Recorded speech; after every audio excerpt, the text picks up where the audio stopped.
If I'm not mistaken, I think today is the release date for the paperback version of Blessings by Chukwuebuka Ibeh, and that's the perfect opportunity to talk about it. Full disclaimer, this book carried the burden of being what I read in between 2 years, which is never the position you want in my reading schedule. Like, if you're between 2 years, so much of it's going to be lost to memory. The holiday season is chaotic. The New Year season, chaotic still.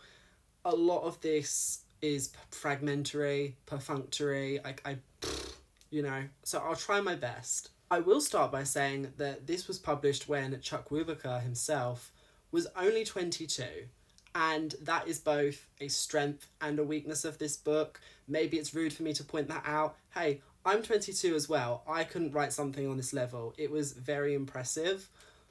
But mentally, I kept comparing it to This Side of Paradise. I know that's such a crazy comparison, but Fitzgerald's first novel, which he wrote when he was 23, the tone is very similar. You can tell that this is a young person writing. It's probably why I'm not someone who writes yet, because when you're this age, your 20s are so disorganized, such a mess, that even though this book has so much raw talent, the form, the structure, it's a bit disordered. Like, I love this a lot. I think it's very good and it says some really important stuff.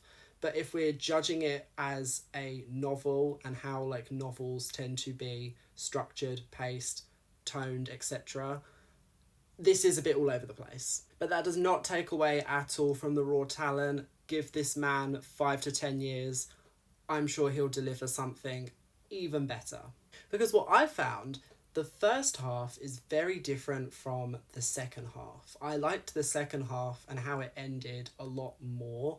The first half felt very typical queer Billensgroman, where it's like, oh, main character is different. Main character feels different. Everyone around main character ostracizes main character for being different. It was very pat, it was very expected.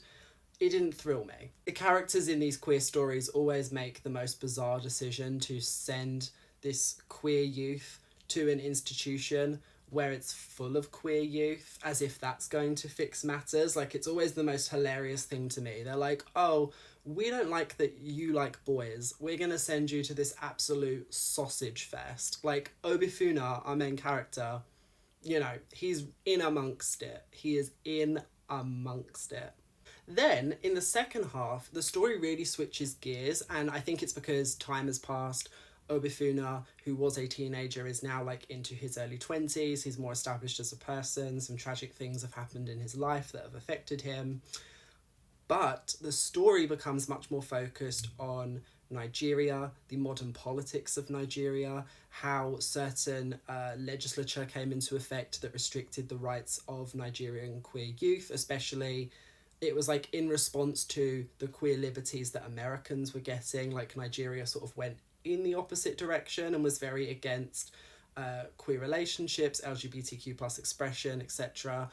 And loved that. That was so much more interesting because it was something I had never seen before. Like, I am not, as you can probably expect, I'm not very well read on Nigerian legislature. So seeing the bureaucracy, how their rights were being stripped away from them, how they were being seen less and less as people, how all of these like untenable criminal acts were being done to them, it was terrifying and effective, and it completely changed my thoughts on the book. Like, I liked the first half, loved the second half. So would I say pick this book up? Absolutely. It's queer lit fic. That's the top echelon of the stuff that I love and enjoy, of course.